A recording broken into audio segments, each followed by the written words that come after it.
Good afternoon, Louisiana, and welcome to Bayou Bets for Monday, August the 1st, here on Bet.NOLA.com. That's right, it is August. We have real live football to bet on this month. I think August 27th, we get some college football games. So, hallelujah, we're in the month. We've still got a long way to go to the end of the month, and then, of course, in September, everything gets going. So, lots of fun ahead. I am Zach Ewing, brought along with Jim Derry and Spencer the Guru Urquhart. We are brought to you by Caesar Sportsbook on this fine Monday. If you have not signed up for the Caesar Sportsbook app, you can do so at NOLA.com/Caesars. Use our promo code NOLA15, and your first bet is risk-free up to $1,500. So if you lose, no sweat, you get that money back.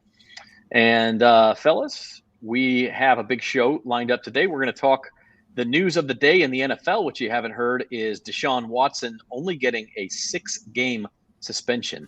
So the Cleveland Browns will be with their star quarterback starting in week 7, and they will have him, assuming he's healthy, on Christmas Eve when they play the Saints. We'll talk about that. We're also going to bring in Tony Cordasco, who is a radio analyst for the Las Vegas Raiders, as we wrap up our AFC West previews.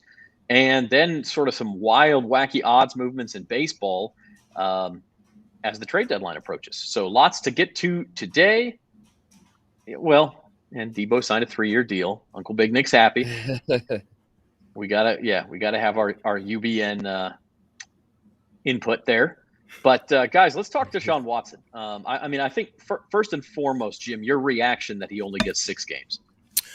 First off, talking to Adam Chernoff this morning, we're doing our NFL previews continuing on NFC West this week, by the way. He says that that's not an official suspension number yet, that's more of a guideline and it can be changed. And I just getting the sense by what I see and read and hear, I think the NFL's kind of letting this float out there to see what kind of backlash they're going to get. If they don't get a huge backlash, then it'll stay 6 games. If they do, I think that it could still end up being more than that. But all that being said, if that turns out to be 6 games, I think it's absurd. And I try not to let my personal feelings get into analysis of things. But when you're a father of 2 daughters, and I understand their accusations and all these things, but when you're accused by a couple dozen women about the things that he's been accused of and only gets 6 games, and Calvin Ridley gets a year for betting $1,500, something's wrong with that. And there's no rhyme or reason, and there's no consistency with different things that happen. I mean, guys smoke weed and get a year. It doesn't make any sense to me. I mean, to me, this is way worse than some of the things I've seen get a year. Sean Payton got a year for quote unquote Bountygate. And a lot of that was because he was being a jerk and let his ego get in the way. But still, I mean, 6 games is an absurdly low number. And I will be surprised if there isn't backlash from the community, and he deserves to be suspended longer than that. Yeah, I think, first of all, the independent arbitrator, or whatever she was called, the judge who tried this case and determined that 6 games was the appropriate length, she went into a few reasons why. One of them was that, look, there's nothing explicitly that says you can't do this, which is absurd. Because I think as people in society, you should know you can't do this. Number 2, and this is you see these Browns fans on Twitter saying, "Oh, he hasn't been charged with anything. Courts threw it out," and that's also true. I think had he been arrested, or had he been indicted, I should say, this is an open and shut. His career is probably over. So there are some obstacles to just saying lock him up, throw him away, and let his career end. But I think you're right, Jim. And the NFL does have final say in this. That's agreed upon in the collective bargaining agreement. They can make it more. I think, Spencer, though, the one thing we know is it's not going to go from 6 to 16 or 17. He's not going to get a full year at this point. They're not going to triple the independent arbiter's suggestion. I think, maybe it goes from 6 to 8 or 6 to 10. But yeah, we will see Deshaun Watson this season. Yep, yeah, that we will. A lot of people are thinking, oh, he's going to get the full season taken, but I mean, this pretty much assures that he'll, I mean, at minimum he'll get 6, but there's, yeah, like you said, Zach, I don't see any way that they'll go from 6 to 16 or 17. I think at the most they'll go up to 8. I'm thinking that's where it'll end up. I'm thinking the league will want to make it 8 to say, oh, we got tough on it. We made it from 6 to 8, make themselves look better through all this, because this is a PR nightmare for the league. I mean, they're getting all kind of backlash about this. So I think they'll definitely up it to some degree.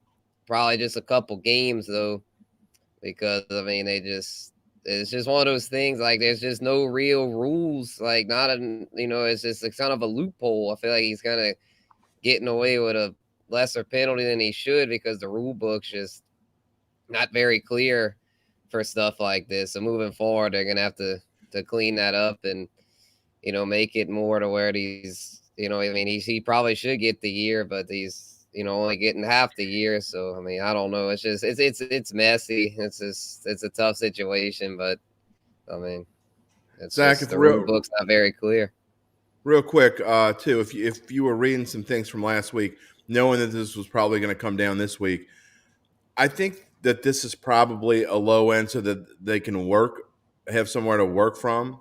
The Watson camp, from what I was reading, the Watson camp was proposing 8 games themselves, and this arbiter comes out and gives less than what they're proposing. I think the NFL wanted 12, and the Watson camp wanted 8, so I was thinking it was going to be 10, and now I'm thinking it's probably going to be 8. But I would be surprised if it stays at 6. But either way, I mean, to me, 8 games isn't enough. Yeah. But again, I try not to. We try to stay neutral as much as we can in these things, but sometimes, personal feelings and just consistency. Again, Calvin Ridley. I mean, basically. Although again, what Calvin Ridley did, there is a specific rule against it. They can point to it and say, "But is there a specific punishment? This is the prescribed punishment." Watson, it's hairy, it's fuzzy, and I think I like what both of you guys said, that the public perception of this is going to drive it. And by the way, Sue Robinson, the judge who arbitrated this case, said the same thing. Like, this didn't become a big deal until media got a hold of it and the public started to find out about it. And then there was a backlash, and then the NFL wanted to do something about it. Does that make it better? I mean, it doesn't, but that is how the NFL works. And so now what happens is the public will demand a harsher suspension, and I think he'll end up with 8, maybe 10 games. Either way, I think we can kind of laugh at these odds.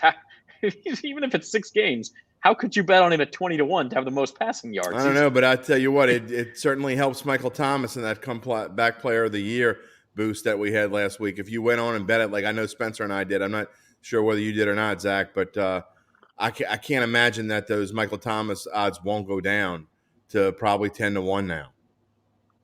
Yeah, it was 12-1 before our Bet.NOLA boost. At 15-1. So I think Zach froze up for a second, Spencer. But I mean, what do you think about that? I mean, you and I both made that bet. We loved it. We loved it at 15-1. I think if it's 12-1 now with this news, I almost think that you got to go jump on it if it's still on the board. I mean, I haven't looked. Yeah, the funny thing is his teammate might be his biggest competition, Jameis Winston. And I feel like they're probably both good values there. I'd probably put a little something on both, kind of diversify your portfolio there, put a little something on both. And if the Saints have a big year and one of them gets it done, you'll still profit pretty nicely. Zach, you back? I am back. I think I'm worse plugged in than I am on Wi-Fi somehow. Yeah, sometimes I think I am too. Not great. As I was trying to say, we are continuing our preview of the NFL division by division. Today we wrap up the AFC West. We will be joined by radio analyst for the Raiders, Tony Cordasco, here in just a couple of minutes. And first off, a couple of pieces of Saints news, and Jerry brought one of them up in the comments, saying the Alvin Kamara hearing delayed for 60 more days. I mean, it's looking more and more like Alvin Kamara is not going to be suspended this year. That's almost a fait accompli. Duncan and I talked about this in Datitude. He was fairly certain that it probably wouldn't come down. The suspension wouldn't come down this year, and I think now it's almost done. I mean, I think it's a fait accompli now. I think the suspension will not happen this year. They're going to go through, unless there's a settlement before the season's over and it becomes public. I don't see any way that the Alvin Kamara suspension happens this year. So remember Deshaun Watson, though, when we talk about this next time about this year. Yeah, people thought Alvin Kamara would get 6 games again. And Nick, this is one side of it too. Find the evidence. Well, the evidence is that there were 32 women who said that he did this. And I guarantee that is not hardcore in court evidence you can use. It's also not hearsay. They're firsthand witnesses. But you don't get 32 women claiming something and none of it's true. If Kamara does get indicted, then the NFL again has something concrete to point to punish him. They don't have that with Deshaun Watson. So that's how it goes. All right. With that said, here on Bayou Bets for Monday, August the 1st, we'll bring in Tony Cordasco. He's a CBS analyst and radio contributor for the Las Vegas Raiders. Tony, how are you today? Terrific. How's it going, guys? It's going fantastic. It is hot down here. I'm sure it's hot out in Vegas, although it's completely different. A little humid today, like 60, 70%. Wow. It's monsoon season here, so it's been a little damp, let's say. All right. I think we might be having some slight connection problems with Tony, unless that's me again, guys. I'm glad we didn't have that dampness when we were out there a couple months ago, Zach. Yeah, no doubt. Well, we had windiness is what we had for the draft. Tony, let's get your take on the Deshaun Watson situation. What was your reaction to a proposed 6-game suspension? My reaction is, when the NFLPA comes out the night before and says whatever the punishment will be, we're not going to appeal it. That's when I knew that there were some shenanigans, if you will, going on. And then, again, 6 games, the suspension. And this was, to me, it seems a little foul, to be honest with you. When you look at, and if he were with the Texans, his penalty would be financially about $11 million. And now the way that they have his contract structured with the Cleveland Browns, it only amounts to about $300,000. And so I just thought that there was a lot of back alley politicking going on. And you have to feel that it just wasn't the right punishment, if you will, for the crime. Yeah, certainly doesn't feel like that. And the upshot of it is that the Cleveland Browns will get a star quarterback back, at least for the last half of the season, it looks like. And the team you cover, Tony, the Las Vegas Raiders, could very well find themselves in a wild card race with the Cleveland Browns at that point. So let's talk about the Raiders a little bit. They have kind of been one of the darlings of bettors. We'll bring up the AFC West odds here in a couple of minutes. But the Raiders made the playoffs last year, obviously very dramatically on the last night of the season. And I think people forget, damn near beat the Cincinnati Bengals in that wild card game, and then the Bengals go on to the Super Bowl. So what is the level of optimism around the Raiders this preseason? They're pretty optimistic. I will say that I feel as though this is going to be a more professional organization, if you will. Josh McDaniels, a no-nonsense coach, trying to clean up a lot of things on the field. The Raiders, as we know, are one of the most penalized teams in the National Football League. All these mental errors. We've heard about accountability. I saw it for myself here at Raiders practice the last couple of weeks. If you make a mistake like Derek Carr, Dylan Parham on an exchange, they have to run a lap now. And everyone is starting to buy into what the coach says. Lester Cotton, the guard, he all said, Coach, I'm tired. I don't want to run any more laps. Understand that they do need to be accountable. They understand they have to clean things up. Derek Carr says he has a chip on his shoulder currently. That is, I think, the impression that I'm getting. Offensively, I think they're going to be good. Defense, a lot of holes. Offensive line, still a lot of holes for this team. And I think a lot of that optimism stems now from the arrival of Devontae Adams. And everyone's asking me, will he be able to have another record-breaking season? And I say still, even with all the talent around him, I think that he can.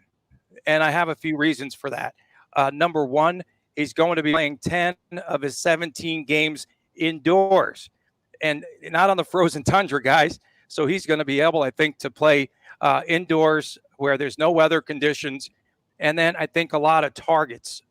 We know once Derek Carr starts to hone in on someone offensively, as he did with Darren Waller repeatedly the last couple of seasons. I think it was something like 238 targets for Waller. Well, Adams will get a ton of targets, and I think, he's going to do well. You also have Hunter Renfrow, really big. We call him the slot machine here because he plays in the slot and he's really effective. The rest of that team, I think, is pretty good offensively. Josh Jacobs, in the backfield. Darren Waller, of course, there at the tight end position. Demarcus Robinson, he looks pretty good in camp. I think they're going to be pretty good offensively. Offensive line, a lot of question marks, though, still remain there.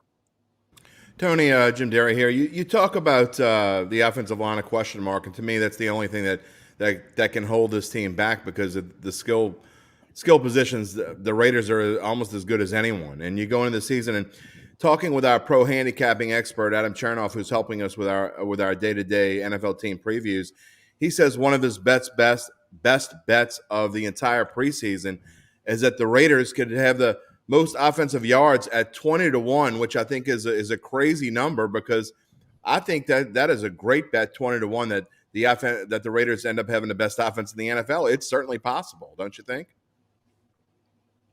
Yeah, it's absolutely possible. I have to agree with you there. I think that's a pretty good bet. And a lot of what they're doing, again, the quick release of Derek Carr, he'll be on a much shorter leash, I think, this upcoming season.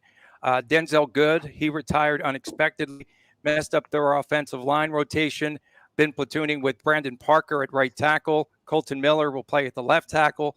The guard on the right side looks like Lester Cotton Jr. Left side guard will be John Simpson, and the center will be Andre James. And I think they just need to hold it together, but there's not a ton of depth there either.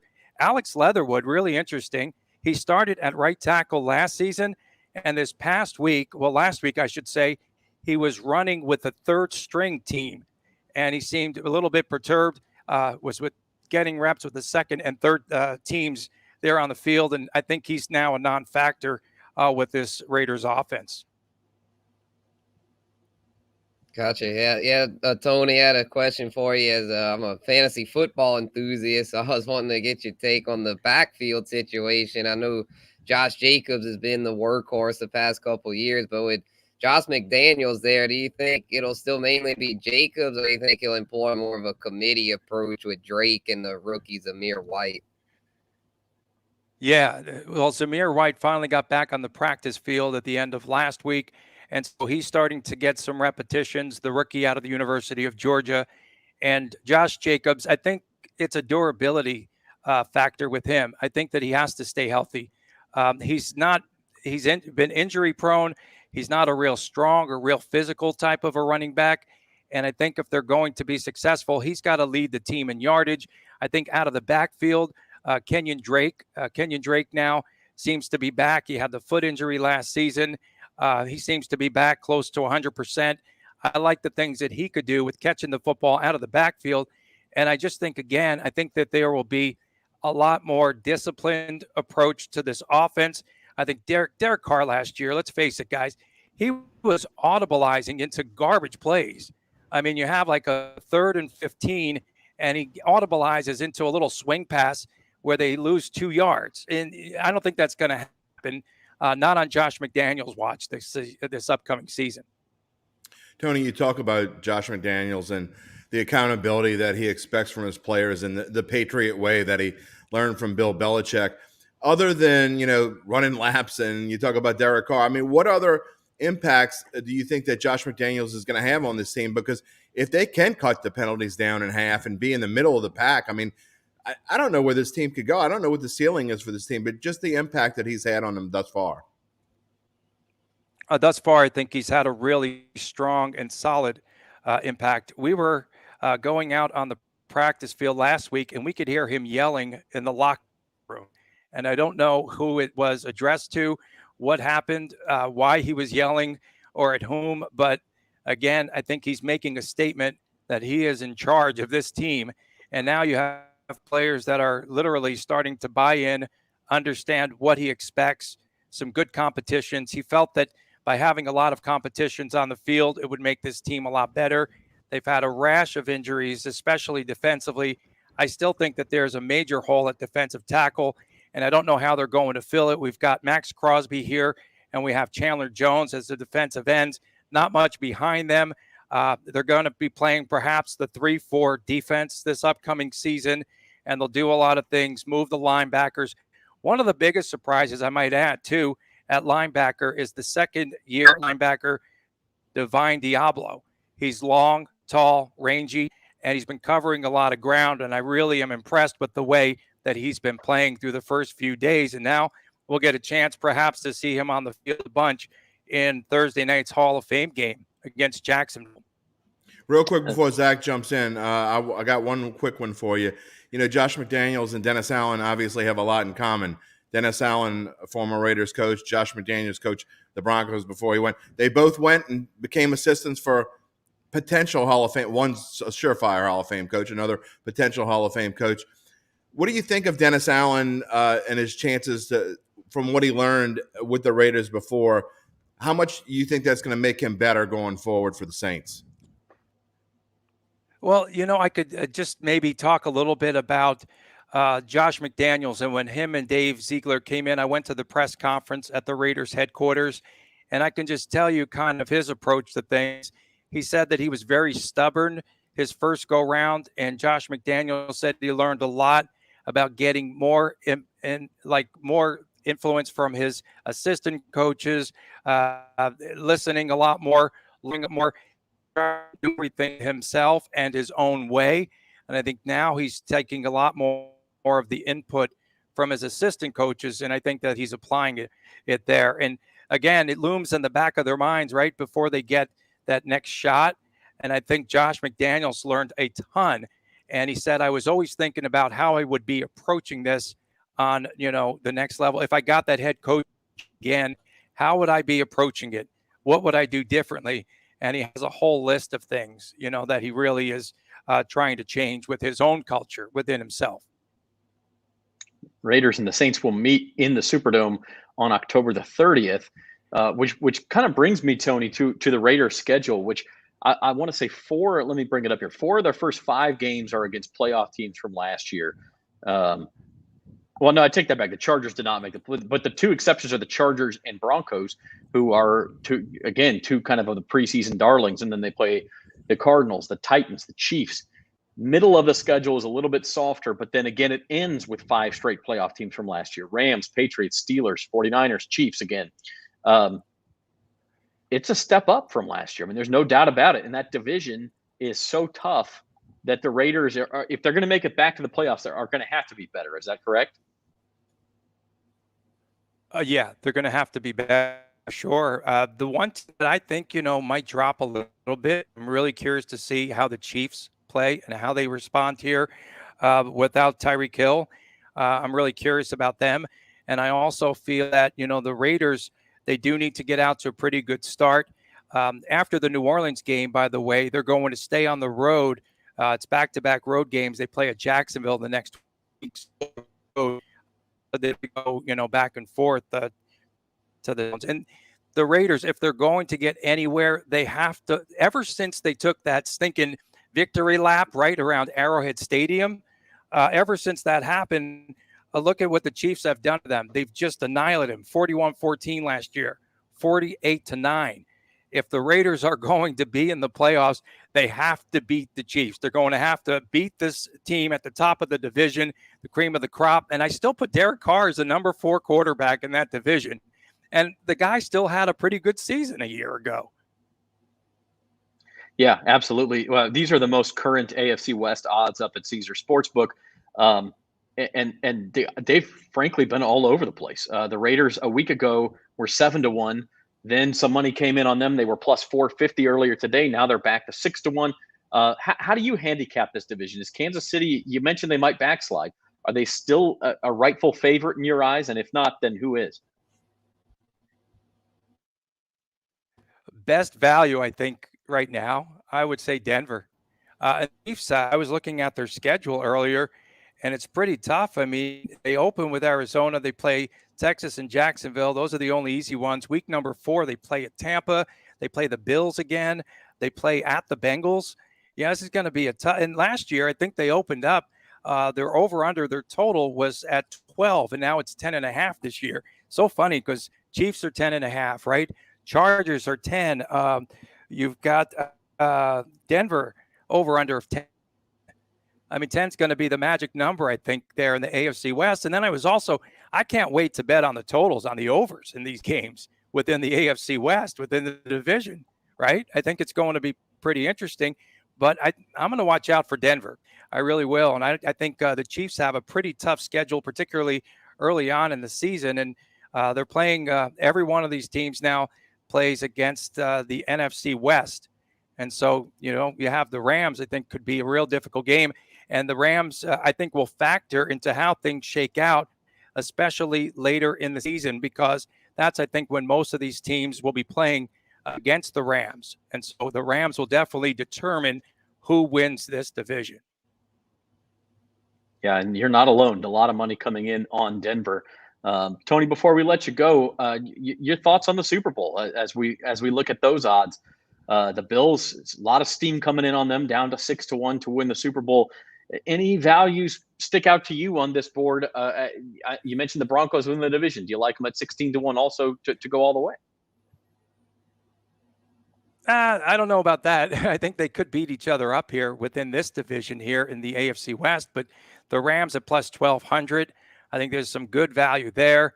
And then I don't know. Let's see if the Bengals were a one-hit wonder coming out of it again for this season out of the AFC. The AFC, I think, is just going to be a logjam. Would not be surprised to see someone just come out of the clouds and win it there in the AFC. But I think the Rams definitely have the potential to repeat. Very good. Well, Tony Cordasco, who is an Odyssey, am I saying that right?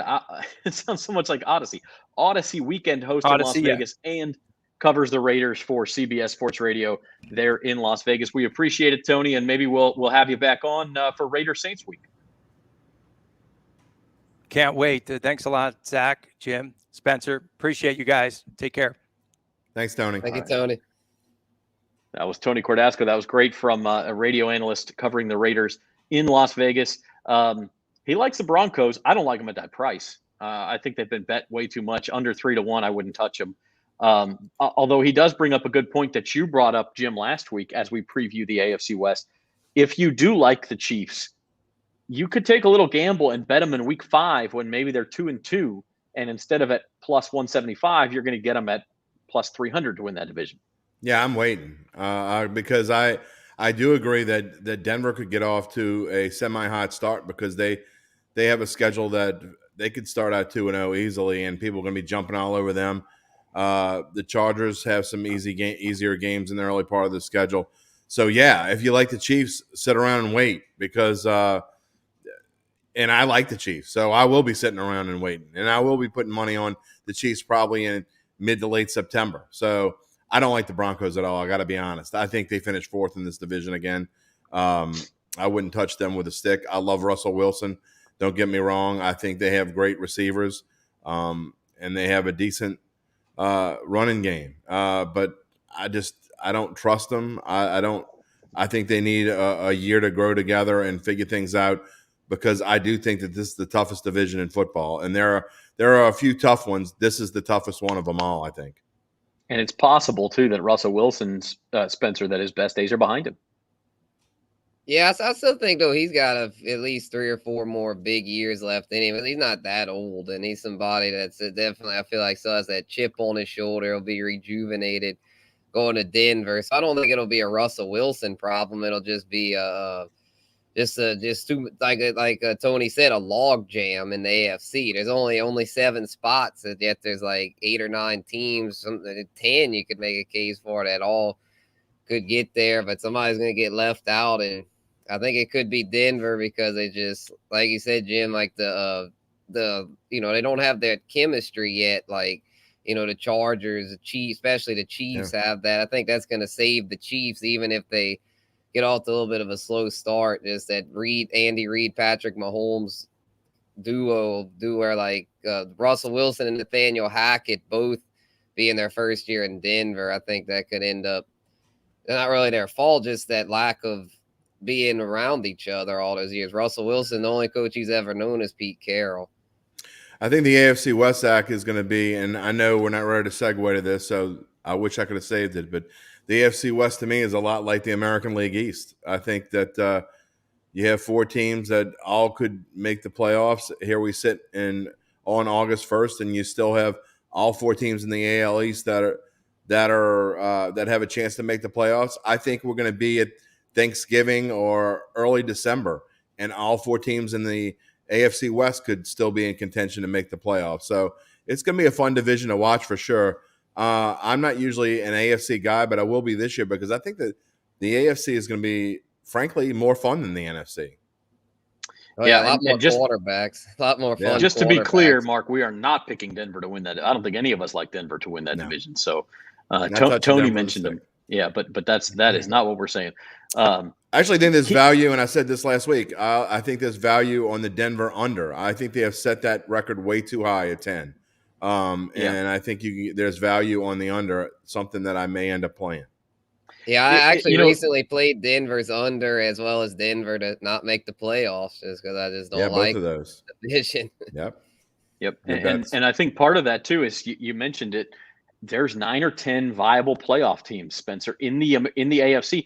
Last year, the Ravens didn't get in. The Colts didn't get in. And the other team that we haven't previewed yet out of the AFC West, the Chargers didn't get in. So let's take a look at them because I think we got through the Chiefs, Raiders, and Broncos last week in our AFC West previews, finishing up with the team that, Jim, you posted our win total video Friday morning, and Spencer on Friday afternoon did the fantasy preview for the Chargers. There is just a ton of buzz around the other LA team here. The Rams won the Super Bowl last year. Now, all of a sudden, look at some of these numbers. I mean, only 8-1 to win the AFC. That's an outdated number to win the AFC West. It's plus 225 now, but still a low price. Minus 170 to make the playoffs. And the over 10 wins is juiced, Jim. I mean, like people are expecting a lot from the LA Chargers. You cannot bet on the over win total. There are only 2 things of any value whatsoever. I'm not saying that I'm 100% sure the Chargers aren't going to win 10 games, and I'm not saying I'm 100% sure they're not going to make the playoffs. But the only values on this board are under win total 10, make the playoffs no at plus 145, because honestly, I think it's 50-50 whether they make the playoffs or not. It wouldn't surprise me if they make the playoffs, but it wouldn't surprise me if they don't either. So I think that there's value at plus 145 to not make the playoffs. I understand Justin Herbert is climbing into that elite level. Mike Williams just got a nice big fat contract. But Mike Williams and Keenan Allen are both injury risk. We've seen Austin Eckler be an injury risk. I'm not sure that he's ready to take the full load on there. So I worry about their offense, even with some of the great talent they have. And I don't think we're quite ready for the Brandon Staley conversation yet, but I am not a fan of Brandon Staley whatsoever. So, again, the only values for me with the Chargers come on the negative side. We will save the Brandon Staley conversation for his first crazy off-the-wall decision in the regular season. Spencer, from a fantasy perspective, let me try that again. I know you really like Justin Herbert, have him as your number 1 overall quarterback. Yeah, I really do like him. I think, from a value perspective, I mean, Josh Allen, I still think is going to have a little bit better numbers because of his rushing, but you can get Herbert at better value. Allen, you got to take him in the 2nd or 3rd round. Herbert, you can usually get in the 4th, sometimes even the 5th round. So give me that all day because I'm all in with the Chargers. I like them for fantasy and in real life because of the additions they made to their defense with J.C. Jackson and Khalil Mack. I recently laid a little bit on Herbert to lead the league in passing yards as well as the Chargers to win the AFC West. That's a team that I'm really high on this year. I think after last year, that brutal ending, I think they're going to come out with a huge chip on their shoulder. Staley's I mean, if that doesn't teach him a lesson, I don't know what will. I think they're gonna learn and grow a lot from that bitter ending last year and take that next step this year. Might even I doubt they'll get the 1 seed because those AFC West teams will beat each other up. But I think they're a true Super Bowl contender. They're not the usual goofball Chargers. Spence, you know who else is on all over the Chargers and loves the Chargers? Drunk Joe and Aunt Mabel. All over the Chargers. The public loves them some Justin Herbert and the Chargers. And I know sometimes I overreact to fading the public, and I do it a little bit too much, but that's another reason why I just can't buy in. I hear you what you're saying, and I think if they stay injury free, I think you could be in there. But those numbers are just way too low to play. But again, I'm not saying to go and run out and bet against the Chargers. I'm just saying I don't think you can bet on them. Their numbers are too low unless you super love them like you do. But you're not alone. I mean, you got to follow your gut to a certain extent. Sure. And I misspoke, Spencer. I'm sorry. Josh Allen is your number 1 quarterback, but you have Herbert number 2 ahead of Mahomes. And that's a good opportunity for us to say our fantasy roundup show tomorrow, trying out a new time of 2:00 in the afternoon. So a little earlier than usual, 2:00 tomorrow afternoon on the same Bet.NOLA.com channels. Check out the fantasy roundup. And Zach, before we move on, remind everybody that we're not just doing NFL team previews every morning. Spencer's fantasy previews on each team as well. Whether I agree with them or not, I think they're wonderfully done, and I think that everyone should go take a look at them because I think it's obvious that Spencer's putting a lot of time into these things, and I got to admit he knows more about fantasy than I do. So I'm not, But that's a big admission coming from you. I'm proud of you. Appreciate that. Yeah. Go take a look at them. They're certainly worth looking at. Humble Jim Derry. It's a new one on me. All right. Well, my wife hit me with a frying pan last night, so I think the next week of previews begins tomorrow, and we're moving on to the NFC West, which of course includes the defending Super Bowl champion Los Angeles Rams. So let's take a look at some Super Bowl odds here. Man, you talk about the public loving somebody, the public, the sharps, everybody loves the Buffalo Bills. That number just keeps dropping. Now down to 6-1 at Caesars. Insane. Becoming pretty comfortable favorites to win the Super Bowl at this point. Those top 2 teams, if you bet on either one of those teams right now, in fact, if you bet on the first 3 teams that I see, the Chiefs at plus 1,100 are okay, but you get value in them. Go ahead, record this. None of those 3 teams are going to win the Super Bowl. And if you bet on them at that price, then you should stop betting. That's just my opinion.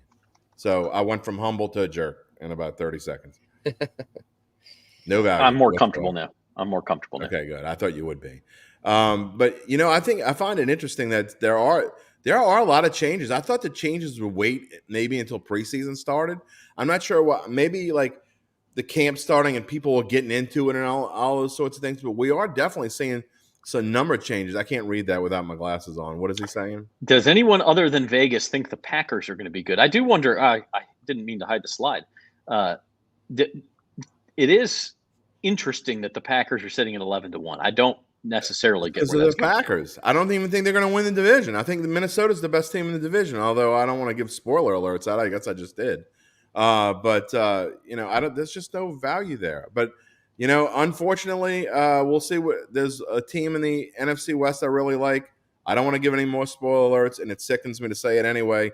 So I only wanted to say it once. But there's definitely value in the NFC West for sure. And we already talked about the Cowboys. Their numbers dropped from 18 to 22. Why? Because people hate the Cowboys. I don't like them either, but I think they're a value at 22-1. Well, does it sicken you to say this particular NFC West team because of a particular uncle who may be happy about how things are going to go? If they win the Super Bowl this year, it's going to be if it's I could see it now. It's going to be Saints Niners in the championship game, and I'm going to have to go hide my phone. Yeah, we'll talk about the 49ers on Thursday when we do. In fact, Jim, you're not going to be here on Thursday, so we'll have to stand up for you against Uncle Big Nick. But yeah, we have the NFC West coming up this week. We'll also talk some Hall of Fame game on Thursday because it is the opener of the NFL preseason. We'll also we might even slip in some Okay, I got to show that one. I actually read that one in the comment before you put it up. I could see it in bigger. Yeah, I text. saw why you were laughing. Okay. We may also slip in some English Premier League talk since Jim's not there to stop it. Please do it because Thursday. That starts on Friday. And we're going to have a special guest from the Advocate, Amanda McElfresh, who is one of our branded content writers. She's been betting like a storm on Major League Baseball over the summer, a lot of NFL and NBA also. So she's going to lend some of her insights. That'll be a lot of fun. And also, of course, ongoing is the Major League Baseball season. I want to end there, guys. The trade deadline tomorrow. It's in just about 24 hours. It's at 5 o'clock tomorrow afternoon. Already had some big ones. Luis Castillo goes to my Mariners on Friday. And then today, the Brewers trade Josh Hader. Pretty shocking. Sorry about Julio Rodriguez, by the way. Yeah, Julio Rodriguez is hurt, but hopefully not for too long. Josh Hader going to the Padres, and they sent their closer, Taylor Rogers, to the Brewers along with a couple of other players. And then just before we came on the air, Frankie Montas, the Oakland starter, going to the Yankees, and Trey Mancini, the Orioles first baseman, going to the Houston Astros. So already a lot of movement as far as trades, and still 24 hours to go. I know Devin Williams is really Yankees. good, but Spencer, Spencer, is that either one of you? Do you understand the Hader trade at all? I don't get that at all. Yeah, so from what I had heard, go ahead, Spencer. I was just going to say it was kind of a strange deal. Normally, you don't see two contenders make deals with each other. So, yeah, that floored me. Not for the best closer in the game, or at least arguably the best closer in the game. Yeah, and he has struggled a little bit in the last month, but I mean, normally you kind of ignore a 1 month blip. But what I had heard going back to last postseason is that Craig Counsell, the manager of the Brewers, and Josh Hader had butted heads a little bit over. Hader does not like to be used more than one inning. And I think Counsell is one of these guys who loves to mix and match his bullpen, use a guy for 4 outs here, 2 innings there, maybe not in the 9th inning. And that kind of rubbed Hader the wrong way. Not to mention that I think he's a free agent after next season. So, maybe the Brewers trying to maximize his value while they can. But one thing it did do, as we get the odds up here, is it flip-flop. This morning you had the Brewers at 20-1 and the Padres at 22-1. Now that the Padres have Hader, those two teams have flipped down there at the bottom of the board. Sorry, my daughter is back there playing something super loud. So if you hear that in the background, that's what I was trying to get turned down. But school starts in 8 days. Yeah, baby. oh my God! Thank God! Thank God! It can't days. start soon enough.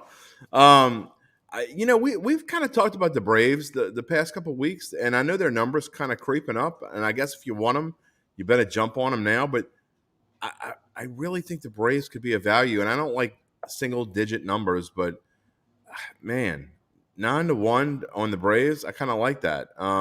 And does this affect the Padres now? The Padres are a better team. I'm interested in Spencer's take from a fantasy perspective. What do you think Hader is gonna help? And with their rotation's decent enough, I mean, they might be a little bit more scary now.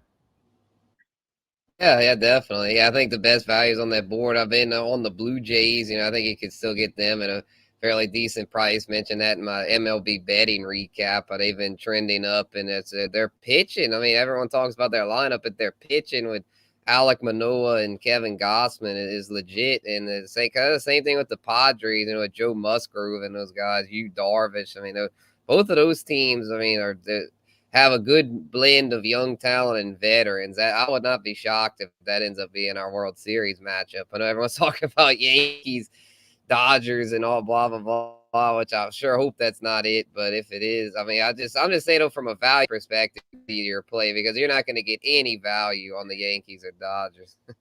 And thank you, Uncle Big Nick. Keep that. Whatever you're going to buy for, whatever you're going to buy for Spencer, buy it for me in a XX. I'll take it. Yeah. All right. I will say, Spencer, if my team is not in the World Series, I'm one of the. I may be rare. I would love a Dodgers Yankees World Series. I think it would be fantastic drama. I would love a Dodgers Blue Jays World Series because I got futures on those two. If the Dodgers and the Yankees played in the World Series every year, that'd be one thing. But they have not met in the Fall Classic since 1981. So bring it on. It is interesting if you look at the top of this board. Just this morning, the Dodgers were at plus 300. Yankees were plus 375, I think. So they've gone back. Again, the Yankees traded for Frankie Montas. Maybe that's part of it. The Astros have continued to creep down now at plus 430. those are pretty clearly your three favorites. I'm with you. I like the Blue Jays team. The only thing about betting the Blue Jays is you have that sort of coin flip 3-game series round that they're going to have to get through because they will not have a bye like the top 4 teams there. So, and either the Mets or the Braves will as well. One team will win the division. Oh my God, Manoah is not hurt too bad. But yeah, I mean, so we'll see. But the Blue Jays do have the advantage. If they get the number 1 wild card, they get that 3-game set at home, and unvaccinated players can't go play in Toronto. I mean, we saw that with the Cardinals last week. The Mariners, if right now it would be Mariners Blue Jays. Robbie Ray, the Mariners number 2 starter, is not vaccinated, could not go to Toronto for that series. So that's an advantage for the Blue Jays that may or may not be factored into those odds. Can someone fire Justin Trudeau? That's a whole new story. Listen, that's a whole nother show, man. Yeah, that's definitely a different show. All right, one more. Let's circle back to the Saints before we go, because there's been quite a bit of news out of camp, and we talked about the Alvin Kamara news that more than likely he will not be suspended this year. Now, I think 95% if he was, yeah, and so the Saints can start to plan to have him all year, which I think is good news for the team. I mean, without even commenting on his legal situation. The other part of it is Paulson Adebo. And I think Jerry mentioned this in the comments earlier. Everyone's all over. Every beat reporter says this guy is taking a star turn. And the Saints, between him and Marshawn Lattimore, may have 2 legitimate shutdown cornerbacks. And in the NFL, look, if you've got that, you are ahead of the game. There's no question. And especially in the NFC South, I think Spencer would agree with, you look at who they're with Tampa Bay. I mean, obviously, you're not as worried about Atlanta and Carolina, but if you can find a way to win 2 against Tampa Bay again, then obviously that goes towards what we're talking about with the value of their division. And to me, I don't think corners get talked about enough. I mean, we know the Saints' defensive line is good, but if Adebo and Lattimore can both stay healthy and be shutdowns, and you have the Honey Badger back there, I mean, it's Gardner Johnson, who's been terrific. I didn't even talk about him. I mean, he'll be talking in Tom Brady's ear, I'm sure. And the Saints play Derek Carr, and they play a lot of other top-notch quarterbacks. So it's going to be if Paulson Adebo is, it's hard to get too fired up though after 4 or 5 days of camp. I mean, people are starting to crown him as a Pro Bowler already. So let's cool our jets a little bit with that. But hey, from what I saw from Paulson Adebo last year, I liked his progression through the season, and if he is up there and anywhere near Lattimore's standards, then Saints got themselves a good one. And of course, the flip side of that is every time you see the tweet come across with a headline that Adebo picked off Jameis Winston twice, there's the flip side of that is, well, why is Jameis throwing picks in the preseason? And so you can overreact to both of those things. Spence, you play any individual fantasy?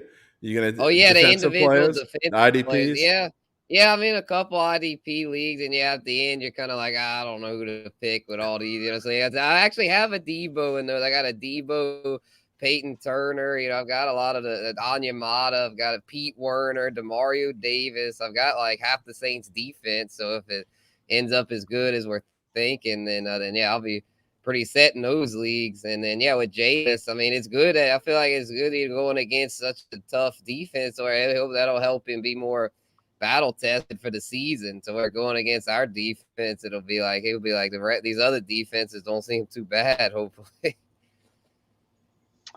Spencer and I will be back tomorrow for the fantasy roundup at 2:00 on these same channels.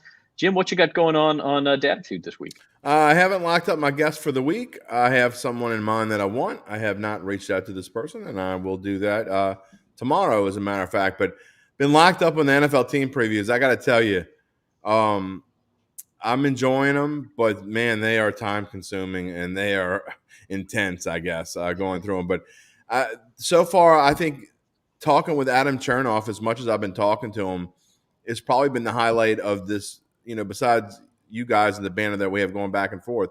But other than that, I think talking to Adam Chernoff, as much as I've been talking to him, it's kind of been the highlight of this first year, because picking the brain of this guy who is just, I'm telling you, he knows what he's doing, knows what he's talking about, and I truly listen to how he goes about and goes about making his picks. And it's been a blessing to have him on our shows, and for him to do all these things for us has been great. So anyone who hasn't checked out the previews, hey, even if you don't want to hear me talk, go to the last 2 minutes or so of the show and listen to Adam, because Adam will steer you in the right direction. He's going to make people some money. Made me some money in the Super Bowl, and I'm certain he's going to make me some money with these futures.